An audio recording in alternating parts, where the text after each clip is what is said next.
कि ऐसा कि हमने लास्ट पार्ट में देखा था जहाँ पे लियांग सीधा व्हाइट जेट पैलेस के सारे स्वॉर्ड अटैक से फाइट करने के लिए निकल चुका था। पर जब में हम देखते हैं कि एक एक करके जितने भी माउंटेन गॉड्स हैं उनसे वो फाइट करते हुए उन्हें पे टाना शुरू कर देता है। और सच में ये एपिसोड काफ़ी ज़्यादा ज़बरदस्त था। इस दौरान हम देखते हैं कि सॉन्ग के ऊपर एक एक करके सारे बैकलैशेस भी पड़ रहे थे। इस दौरान एम्परर के ऑर्डर पर मास्टर लुआन ने भी एक बहुत बड़े से आर्मर को यहाँ पे समन कर लिया था, जो कि धीरे धीरे करके एक जायंट से डाइटी का फिगर लेने लगता है।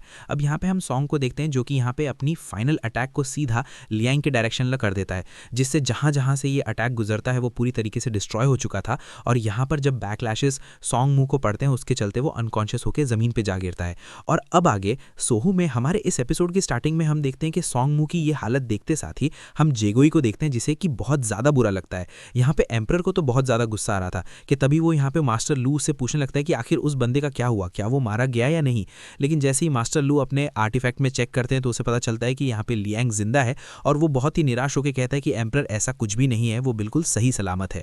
ये सुन के तो एम्परर को और ज़्यादा गुस्सा आता है। वहीं दूसरी तरफ हम लियांग को देखते हैं जहाँ पे वो फ्लैग्स मारते हुए अपनी तलवार को हाथ से उठा लेता है और कहने लगता है चलो अच्छा हुआ कि मैं यहाँ पे बोर नहीं हुआ, एटलीस्ट इनका जो लास्ट अटैक था ये काफ़ी ज़्यादा तगड़ा था और अफसोस की बात है कि मुझे मारने के लिए ये इनफ नहीं है।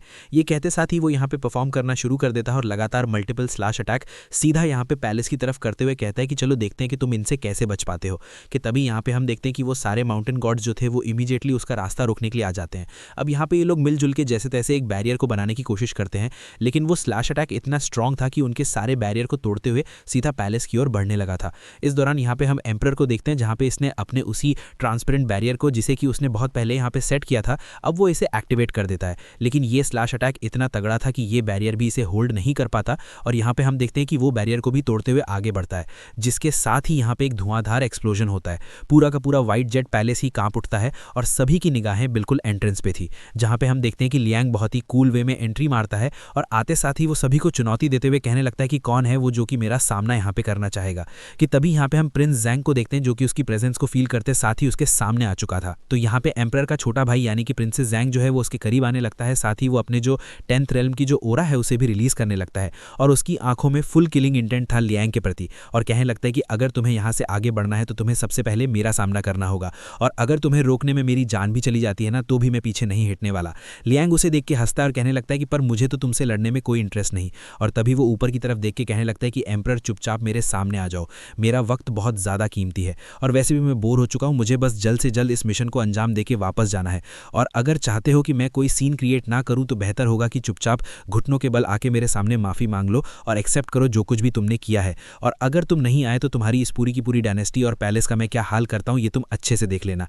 ये कहते साथ ही वो उसे 10 तक की गिनती का टाइम देता है और उल्टी गिनती शुरू करते साथ ही वो सबसे पहले सामने खड़े बंदे पे अटैक कर देता है। और यहाँ पे हम देखते हैं कि लॉर्ड जैंग के ऊपर जब ये अटैक पड़ता है तो वो अपने हाथों से उसे काउंटर करने की कोशिश करता है। इस दौरान उसका इंपैक्ट फील करते साथ ही वो समझ जाता है कि लियांग कोई मामूली बंदा नहीं है। पर यहाँ पे लॉर्ड जैंग को अपने ग्रैंड मास्टर की बताई गई टेक्निक पे बहुत ज़्यादा भरोसा था और वो कहने लगता है कि अभी तो तुम देखो कि मैं तुम्हारा क्या हाल करता हूँ। ये कहते साथ ही वो उस स्लैश अटैक को अपने पूरी जी जान से रोकने में लग जाता है। जो देखते साथ ही यहाँ पे हम लियांग को देखते हैं जो कि उससे कहने लगता है कि तुम्हें क्या लगता है ये मेरी फुल स्ट्रेंथ है? अभी तो मैंने अपना असली जलवा दिखाया नहीं है और अपनी दोनों ताकत को तुम्हारे ऊपर आजमाया भी नहीं और तुम अभी से इतनी बड़ी बड़ी डींगे हाँक रहे हो। वैसे तुम्हारे बारे में मैंने सुना था कि तुम मुंह के बहुत बड़े वाले बड़बोले हो, पर क्या कहा, यहाँ के लोग बता रहे थे कि तुम इतने ज़्यादा स्ट्रांग हो कि तुमने अपने सिंगल स्ट्राइक से ही जो मास्टर जी हैं उनकी हालत ख़राब कर दी थी। हाँ क्या बात है, मास्टर जी को अगर कोई बंदा अपने एक हाथ से निपटा सकता है तो क्या हुआ, तुम्हारी मेरे सामने हवा क्यों टाइट हो रही है। यहाँ पे हम देखते हैं कि उस बंदे की हालत बहुत ज़्यादा ख़राब हो चुकी थी। वो यहाँ पे उसके स्लैश अटैक को रोकने तो जाता है लेकिन यहाँ पे इसके ओरिजिन सोल जो है वो कोलैप्स होने के साइन देने लगी थी, जिसके चलते उसे काफ़ी ज़्यादा पेन हो रहा था और तभी वो काफ़ी ज़ोरों से चिल्लाता है। वो उसकी चिल्लाने की आवाज़ सुनते साथ ही एम्परर इमीडिएटली उसी आर्मर वाले डाइटी को उसकी तरफ रवाना कर देते हैं ताकि वो उसकी जान बचा ले। बस फिर क्या, ये डाइटी आता है और आते साथ ही घुमा के एक अटैक करके सीधा जो लियांग का स्लैश अटैक था उसका रुख मोड़ देता है।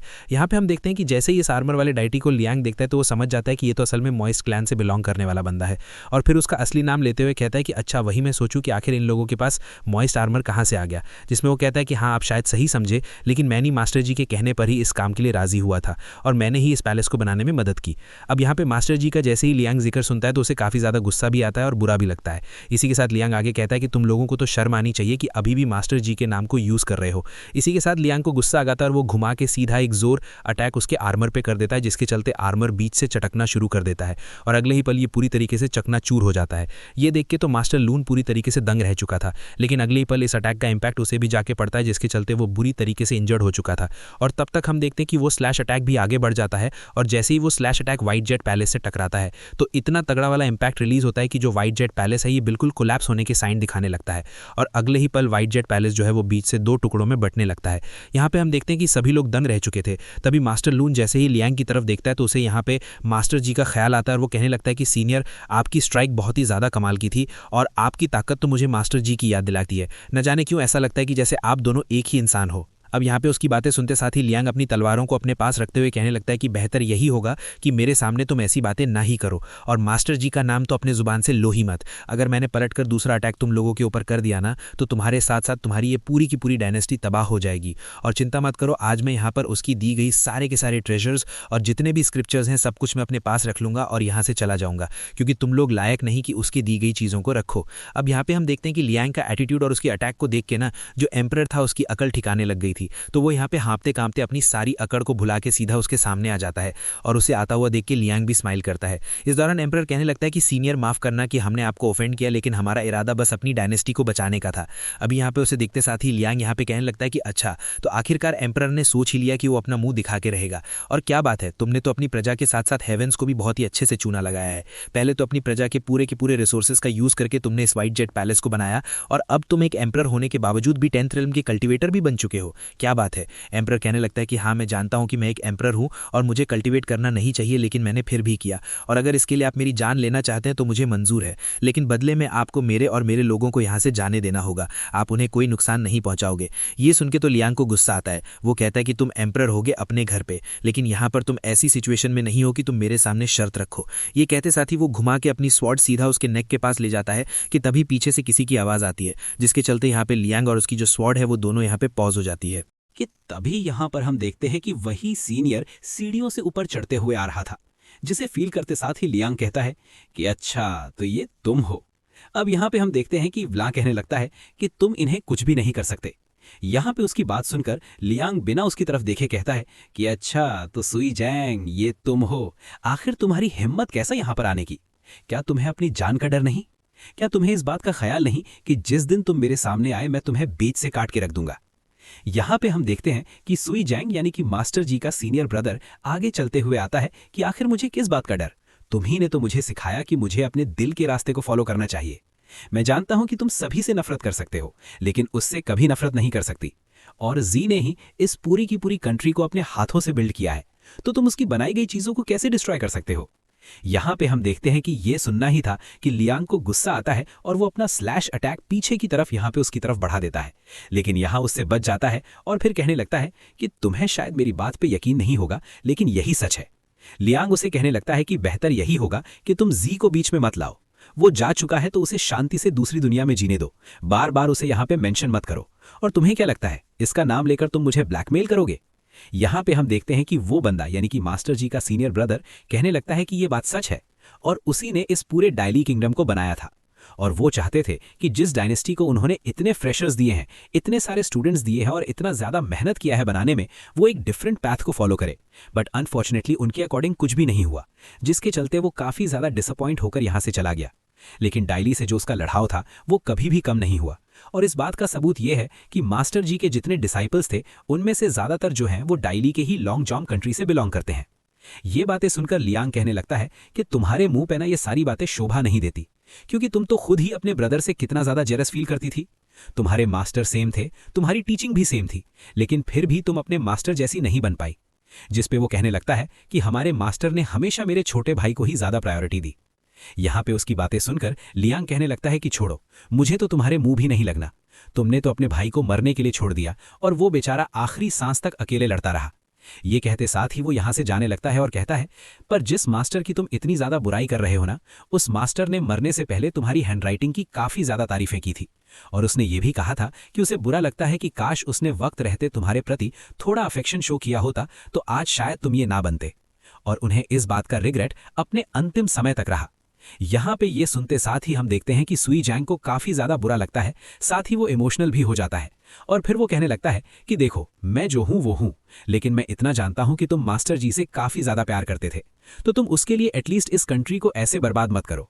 और रही बात मेरे मास्टर की, तो मुझे अच्छा लगा कि आखिरकार उन्होंने इस बात को समझ लिया और एक्सेप्ट किया कि मैं जो भी बना सिर्फ उन्हीं की वजह से बना, और अब मुझे इससे ज्यादा और कुछ नहीं चाहिए। ये कहते साथ ही वो यहाँ पर एक अलग ही कॉन्शियसनेस में बिल्कुल खोसा जाता है और बड़बड़ाते हुए यहाँ से जाने लगता है। अब यहाँ पे उसे जाता हुआ देखकर लियांग अपनी तलवार को जैसे ही इसकी म्यान में रखता है, तो यहाँ पर इससे इतना पावरफुल इंपैक्ट रिलीज होता है कि यहाँ पर एम्परर समेत बाकी सब पीछे की तरफ उड़े चले जाते हैं। यहाँ पे हम देखते हैं कि ये जो इम्पैक्ट था ये इतना ज्यादा खतरनाक था कि लियांग ने सीधा उसके जितने भी मरीडियंस थे उनको भी बहुत बुरी तरीके से डैमेज कर दिया। एम्परर तो खुशकिस्मत था कि वो अभी भी जिंदा और सही सलामत है और अपने पैरों के बल खड़ा है, जिसके साथ ही लियांग कहने लगता है कि अगर आज यहाँ पे सुई जैंग ना आता ना, तो मैं तुम्हारे साथ साथ तुम्हारे इस डायनेस्टी और तुम्हारे इस व्हाइट जेट पैलेस, इन सभी को कब का निपटा के रख देता। इसी के साथ सीन शिफ्ट होता है और हम एल्डर लियो को देखते हैं, जहां पर इसे बहुत बुरी इंजरीज हुई थी, लेकिन यहां पर उस डाइटी ने आकर इसकी जान बचा ली थी। अब यहां पर उस डाइटी बेबू को बताया जाता है कि असल में कि उसके जाने के बाद उसके जो गोल्डन स्टैच्यूज के पीसेस थे जिसे कि पानी में फेंक दिया गया था, उसे एक खूबसूरत सी लड़की ने कलेक्ट किया और उससे जब तक हुआ तब तक उसने उन्हें संभाल के रखा। लेकिन फिर जब उसकी मौत हो गई तो वो काफी सारे रीइंकार्नेशंस के साथ गुजरी और जिसके चलते वो अपनी मेमोरीज को खो चुकी है। लेकिन मैंने फिर भी उसे ढूंढ निकाला और मैंने डिसाइड किया कि मैं उसे जॉन चैंग पैलेस में भेजकर उसे सेफ रखूंगा, ताकि जिससे वो वहां पे सेफ रहे। और हाँ, वो लड़की आज उस नाव में बैठकर उसी की तरफ रवाना हो रही है, तो शायद आज आप उसे देख पाओगे। लेकिन मैं चाहूंगा कि इसके बाद आप मूव ऑन कर लो। मैं जानता हूं कि आप उसके लिए काफी वक्त से इंतजार कर रहे हो, लेकिन वो आपको और आपकी मेमोरी दोनों को भूल चुकी है। तो बेहतर यही होगा कि आप भी उसे भूल जाएं और अपने कल्टीवेशन की जर्नी में आगे बढ़ें, क्योंकि मैं जानता हूं कि उसके चलते तो आपने अपने कल्टीवेशन को भी काफी ज्यादा डिले कर दिया है और ये बिल्कुल भी सही नहीं। ये सुनकर वो डाइटी बेरो कहने लगता है कि आखिर तुम क्या बोल रहे हो? मैं उससे प्यार करता हूं और चाहत में महबूब से ज्यादा प्यारा कोई नहीं होता, फिर चाहे वो कल्टीवेशन हो, अकड़ हो या फिर ईगो ही क्यों ना हो। ये सुनकर हम देखते हैं कि जू भी थोड़ा खामोश हो जाता है और तभी यहाँ पर वेफ उससे कहने लगता है कि वैसे एक बात बताऊं, जब लियांग यहाँ पे आया था तो तुमने अपनी फुल स्ट्रेंथ का यूज करके उसे रोकने की कोशिश क्यों नहीं की? जिस पे वो बताने लगता है कि मेरे पास इतनी स्ट्रेंथ ही नहीं है कि मैं उसके सामने खड़ा होने का सोचूं, वही जो कि मेरे बस में था। और रही बात उसे रोकने की, तो मैं भूला नहीं हूं कि थर्ड और फोर्थ सोर्ड की बहस के चलते उनके बीच में फाइट शुरू हो गई थी। तो इस ट्रेजेडी को रोकने का दम किसी में नहीं था सिवाय लियांग के, और कैसे उसने आकर इन दोनों को पूरी तरीके से शांत कर दिया। और इस मैसिव बैटल के बाद लियांग उसी वॉल के ऊपर चला गया जिसे कि the great wall of sword ची कहा जाता है, जिसके बाद वो और ज्यादा ताकतवर बन गया और उसे एक लेजेंड के रूप में देखा जाने लगा। यहाँ पे ये लोग लियांग के ऐसे ही कारनामों के बारे में बात करने लगते हैं और फिर एंड में जू कहने लगता है कि वैसे तुम लकी हो कि तुम उसके अटैक से बच गए। अब तुम सभी के सामने प्राउडली कह पाओगे कि मैं वो बंदा हूं जिस पे लियांग ने अटैक किया था, लेकिन मैं फिर भी सर्वाइव कर गया। यहाँ पे हम देखते हैं कि दोनों एक दूसरे की फिरकी लेने लगते हैं। वहीं दूसरी तरफ हम लियांग को देखते हैं, जहां पर आसमानों से उसके मास्टर की आवाजें उसे सुनाई देती है, जो कि उसे डांटते हुए कहने लगता है कि आखिर तुमसे किसने कहा कि तुम मॉर्टल रेल्म में वापस जाओ? वहां पिछली बार जब तुम मॉर्टल रेल्म में गए थे तो तुमने कितनी ज्यादा तबाही मचाई, क्या तुम मुझे भूल गए हो? यहाँ पे ये सुनकर लियांग स्टाइल से अपने कान को खुजाने लगता है और कहने लगता है कि आप ना बहुत ज्यादा किचकिच करते हैं। इतने साल हो गए लेकिन लेक्चर दे दे के आपका मन आज तक नहीं भरा। अगर आपको लेक्चर देने का इतना ही शौक है तो क्यों ना यहाँ आकर मुझे सुना। अरे अरे, पर कितने अफसोस की बात है, आप तो यहाँ पे आ ही नहीं सकते। ये कहते हुए वो हंसता है और कहने लगता है कि ठीक है, फिर मैं ही वहां पे आ रहा हूँ। इसी के साथ वो यहाँ पर बाओ पिंग की सोर्ड को एम्परर को देते हुए कहने लगता है कि ये मेरी दोस्त बाओ पिंग की सोर्ड है, जिससे कि मैं और तुम्हारी इस पूरे की पूरी डायनेस्टी को खत्म करने वाला था। लेकिन अब लगता है कि मुझे यहाँ से जाना होगा।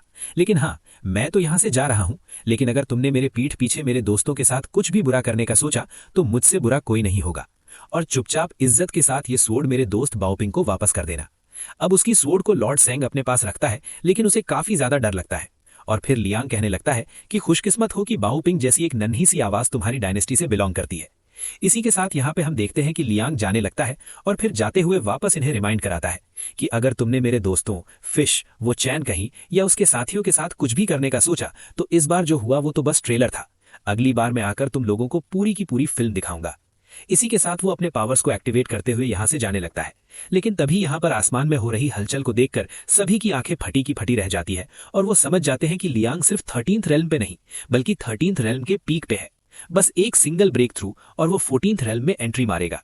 ये कहते साथ ही वो यहाँ से जाने लगता है और जाते हुए कहता है कि यार ये हेवन के चमचे ये कब मेरा पीछा छोड़ेंगे। लेकिन मैं भी लियांग हूं, मैं अपना काम छोड़े बगैर तो जाने नहीं वाला। इसी के साथ सीन शिफ्ट होता है और हम यहाँ पर चैंगपिंग की मदर को देखते हैं, जहाँ पर वो गुस्से से तिलमिला रही होती है कि अब लियांग की वार्निंग के चलते वो चैंगपिंग का कुछ भी नहीं बिगाड़ सकती।